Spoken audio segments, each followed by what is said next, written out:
بسم الله والحمد لله والصلاة والسلام على رسول الله.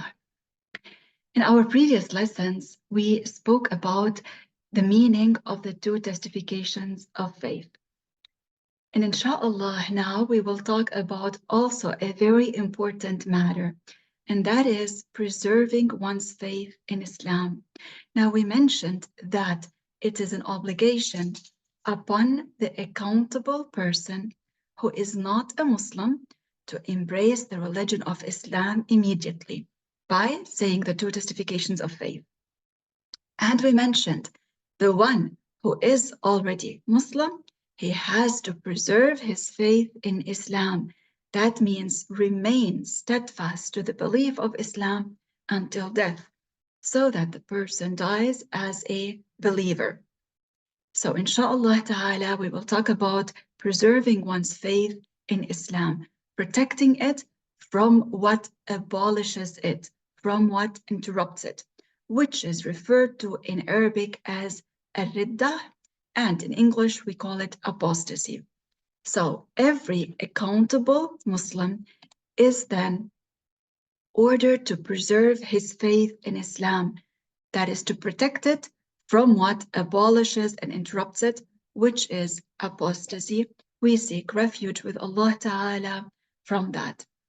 This means if a person fell into apostasy, he would no longer be a Muslim. And we will talk about the classifications or the categories of apostasy in a while, inshallah. So if a person fell into apostasy, he would no longer be a Muslim.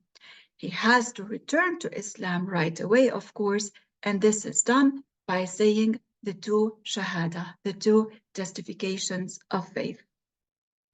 Now, when the scholars said that apostasy is the most abhorrent type of kufr, what they mean here with most abhorrent, it is from the sense that it is leaving out what is good, what is the correct belief, which is Islam, to what is incorrect, to what is misguidance. Okay? For anything other than Islam is not correct belief. Only Islam is the true religion. It is the only correct belief. So it is the most abhorrent kufr, apostasy, from the sense that it is leaving out what is the correct belief to what is misguidance. It is conversion from truth to falsehood. And also in the sense that the person who commits apostasy, all of his rewards will be gone. All the good deeds that he had done, the rewards for the good deeds that this person had done will be gone. Subhanallah. So when this person then returns to Islam, these good deeds do not return. He would have to start accumulating good deeds from the beginning.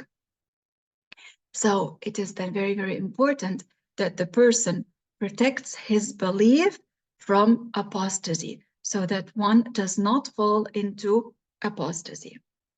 Now, having said that, if the person does fall into apostasy,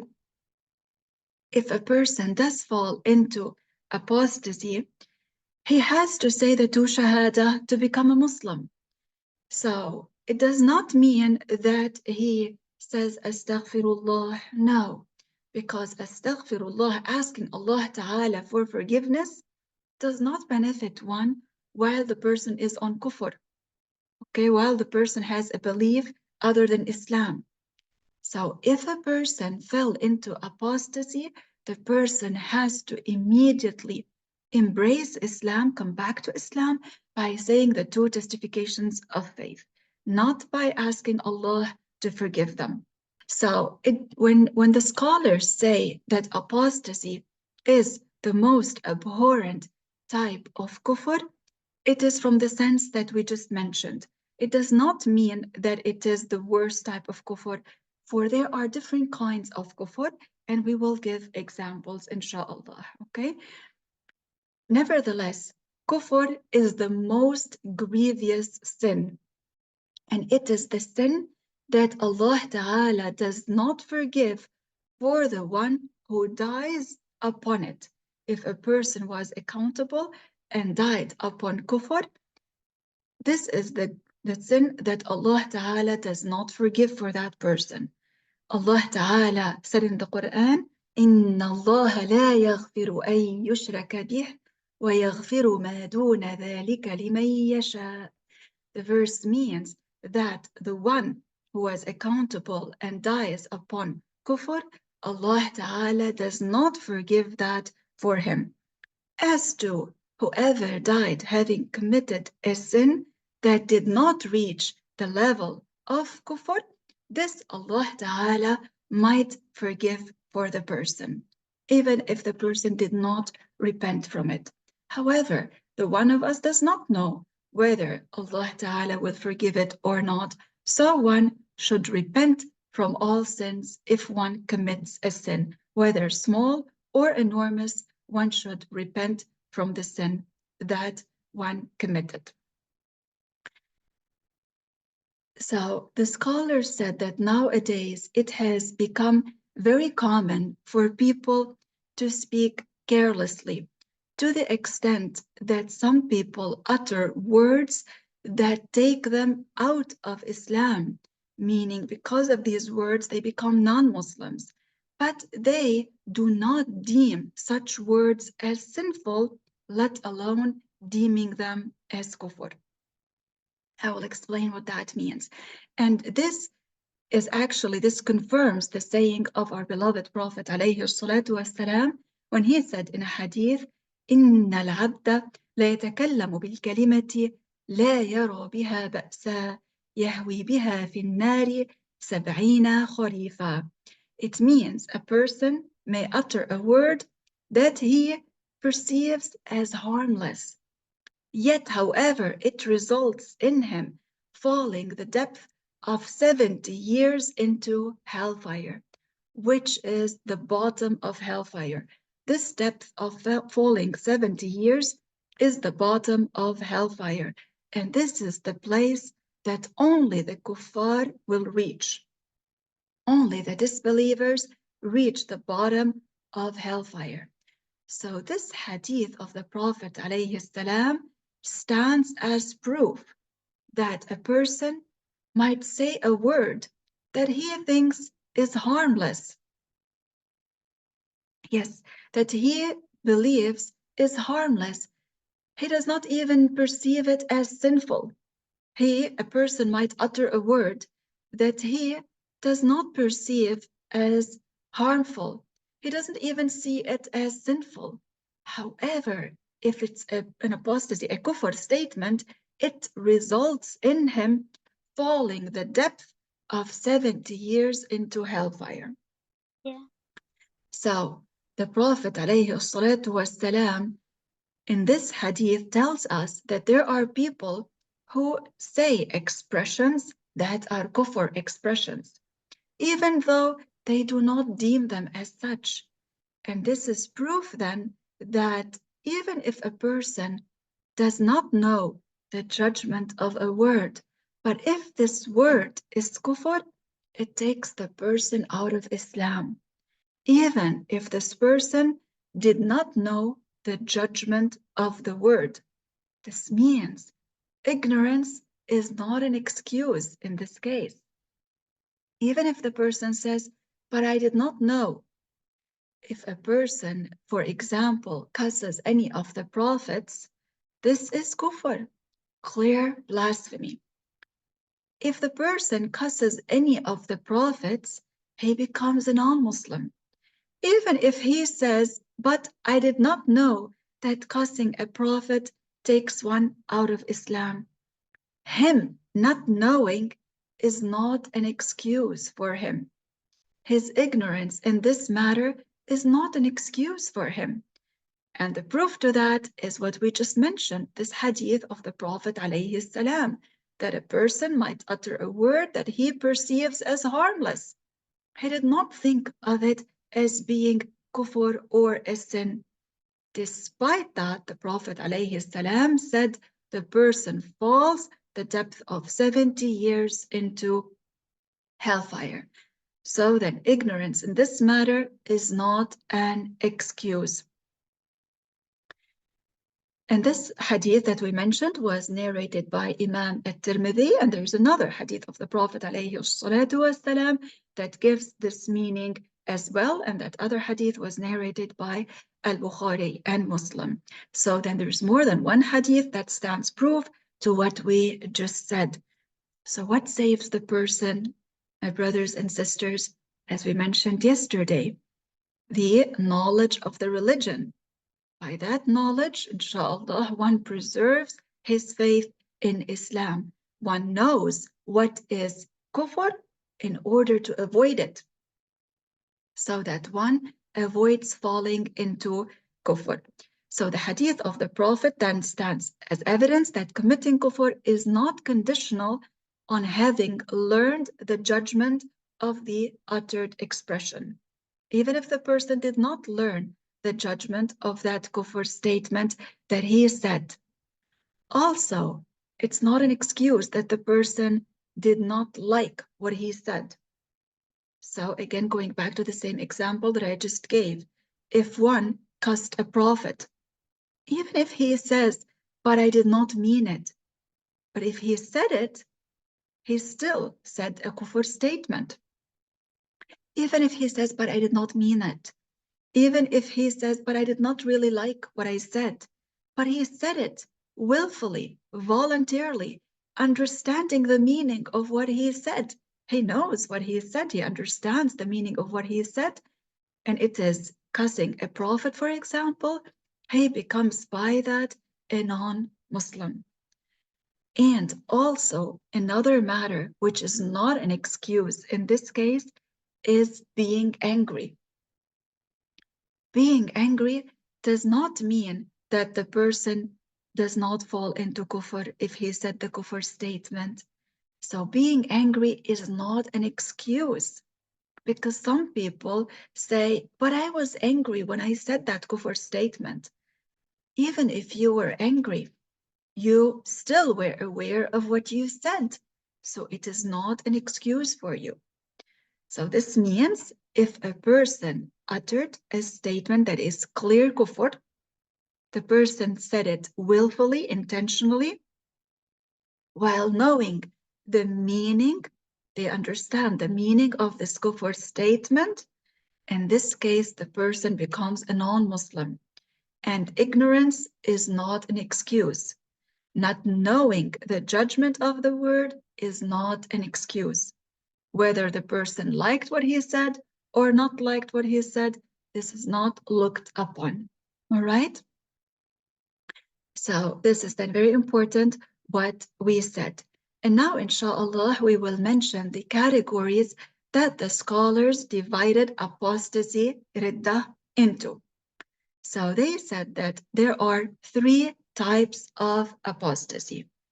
There are apostate sayings, there are apostate beliefs in the heart, and there are apostate actions committed by different parts of the body.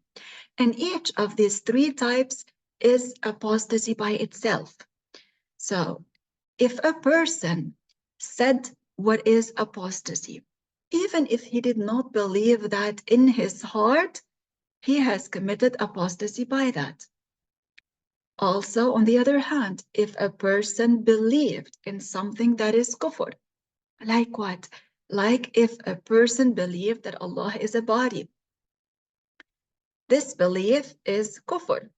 If he believed that, if he was Muslim and then believed that kufr belief, he becomes a non-Muslim, even if he did not say anything with his tongue. Because each of these three categories is apostasy, is a category of apostasy by itself, okay? If he believed what is apostasy, even if he did not say it, he commits apostasy.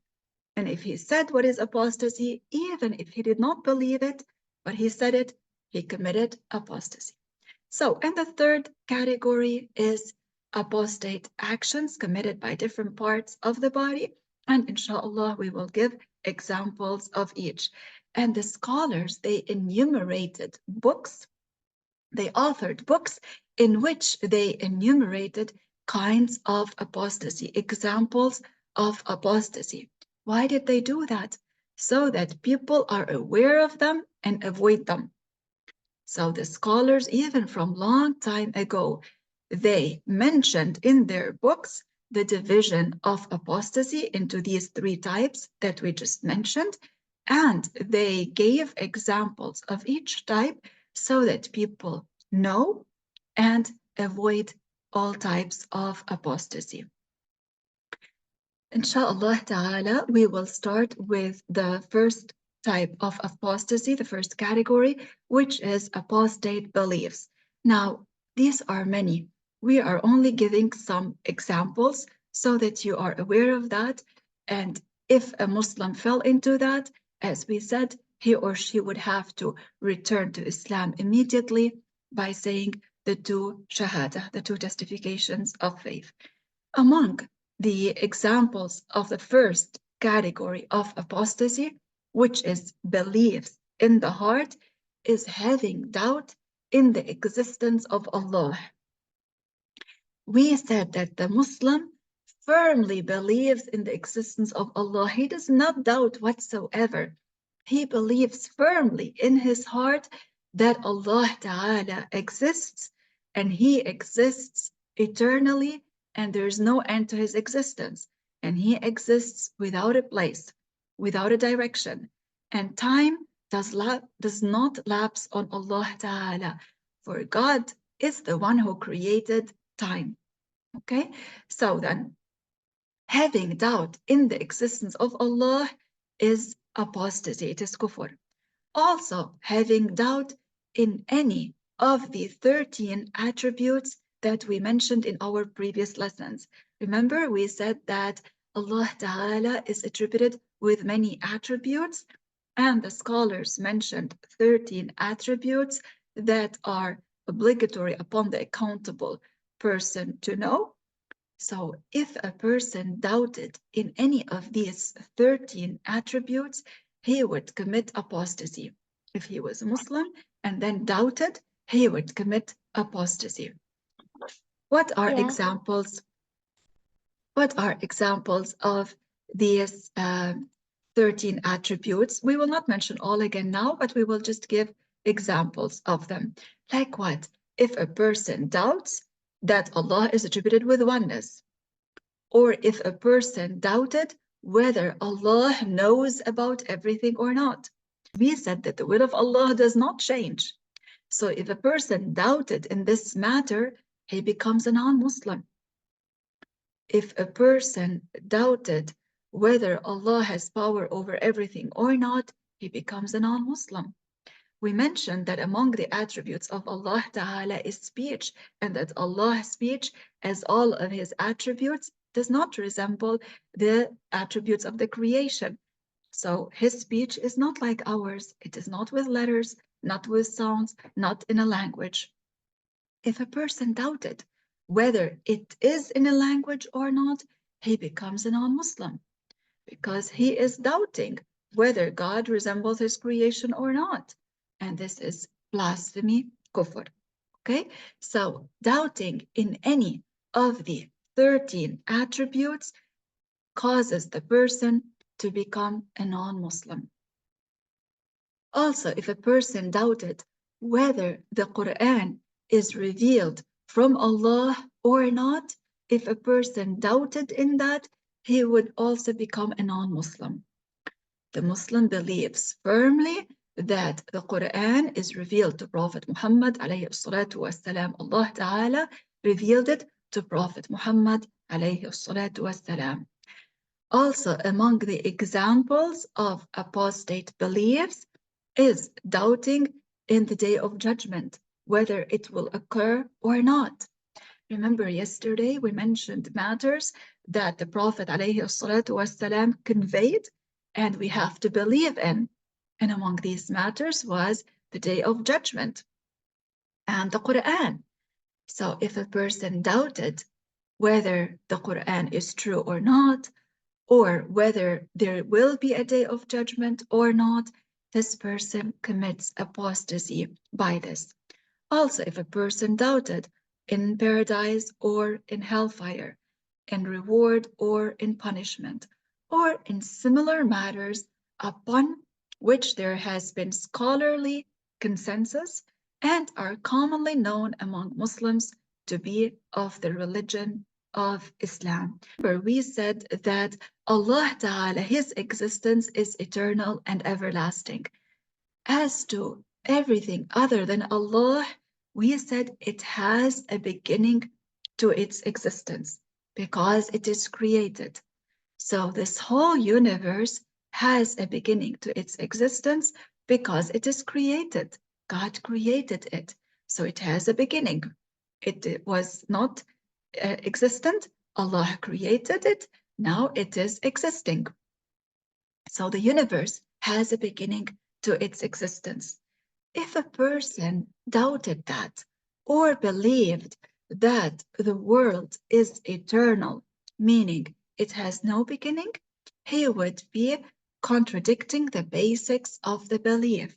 So he would become a non-Muslim by that. SubhanAllah, there is wisdom behind the scholars giving these examples.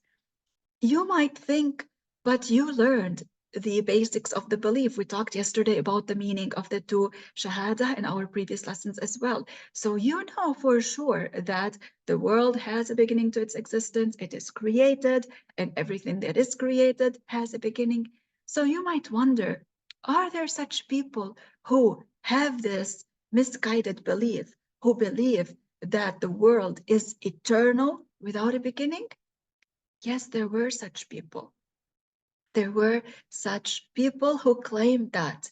So, subhanAllah, as we said, there is wisdom in the scholars giving these examples so that the believer stays away from such beliefs and preserves his faith in Islam. So, believing that the world is eternal is among the apostate beliefs. Also, ascribing to Allah what does not befit Him by consensus is among the apostate beliefs. What does that mean? It means attributing to Allah what does not befit to be attributed to Him by consensus, by the consensus of Muslim scholars. Such as what then? We know that Allah Ta'ala is clear from all the attributes of the creation because all attributes of the creation do not befit to be attributed to Allah. God is not like His creation. Allah Ta'ala said in the Quran, لَيْسَ كَمِثْلِهِ شَيْءٍ. So if a person attributed to God any of the attributes of the creation, he commits by that apostasy. And among the attributes of the creation is having a body, having a shape, having a size, having a form, a color, being in a place, being in a direction, movement, rest, change. All these are attributes of the creation. So you know then that they do not befit to be attributed to the Creator, for they are attributes of the creation. They do not befit to be ascribed to the Creator. Allah is clear of all unbefitting attributes, and everything that is among the attributes of the creation does not befit to be attributed to Allah. So then, if a person attributed to God a body, for example, this person becomes a non-believer by that.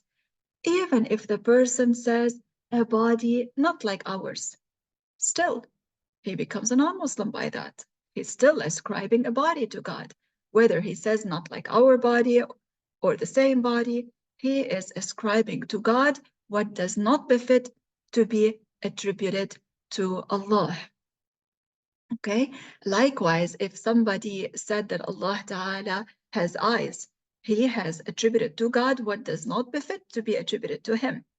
Remember, we said Allah Ta'ala is attributed with sight, and His sight is not like ours. He sees without eyes, because eyes are created. So for sure, Allah is not attributed with eyes. So if a person attributes eyes to Allah, he becomes a non-Muslim. And remember, brothers and sisters, when we talked about the verses of the Quran and we said it is not up to anybody to interpret them, rather, when we come across verses and we don't know, we have not learned the meaning from a trustworthy, knowledgeable person, so we say it has a befitting meaning and we do not give it a meaning on our own. Subhanallah, the the Arabic language, mashallah, is very rich. There are many words who have various meanings.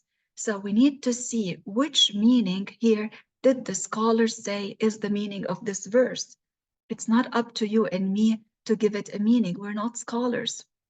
So the trustworthy, knowledgeable scholars, they are the ones who interpreted the verses of the Quran, and we go by their interpretation and we do not translate the Quran literally.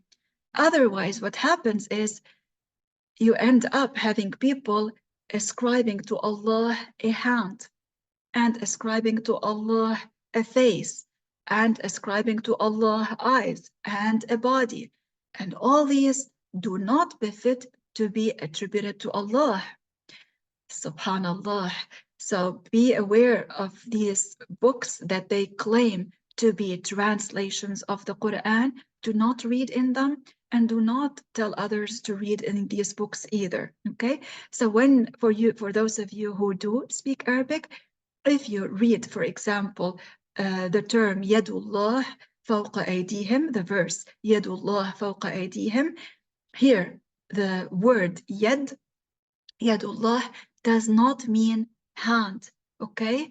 So you go and see what the trustworthy scholars said. You do not give it a meaning on your own. You recite the verse without interpreting it on your own. And again, we recite verses that we have learned the proper recitation of them from trustworthy, knowledgeable people. SubhanAllah. And this reminds me of a point that I do want to mention to you, and I hope you do tell others about that so they are careful. Many people during this blessed month of Ramadan, they are eager to recite many surahs of the Quran.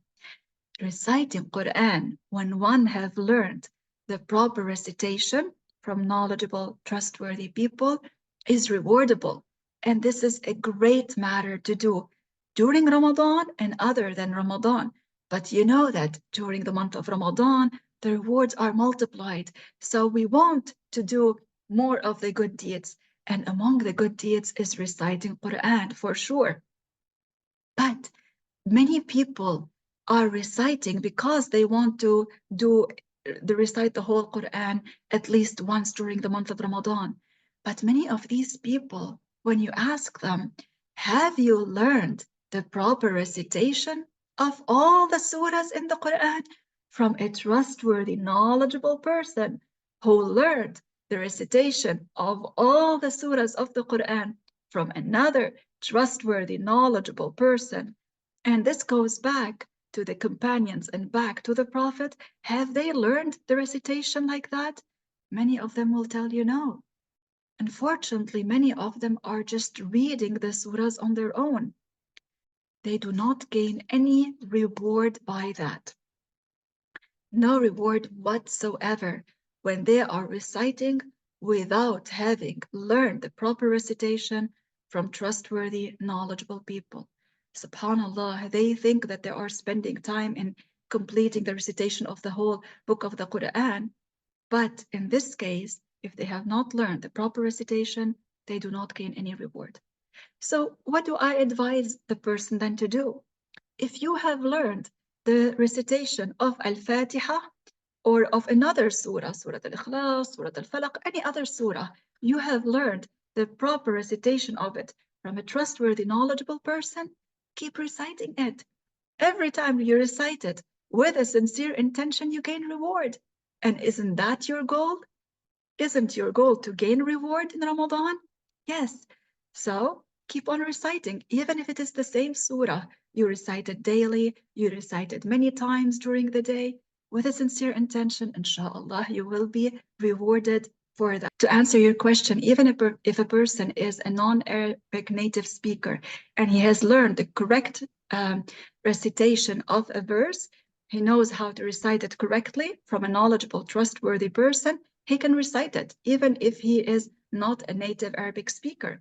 He can recite it when he knows now how to recite it correctly and he learned the proper recitation of it. Okay?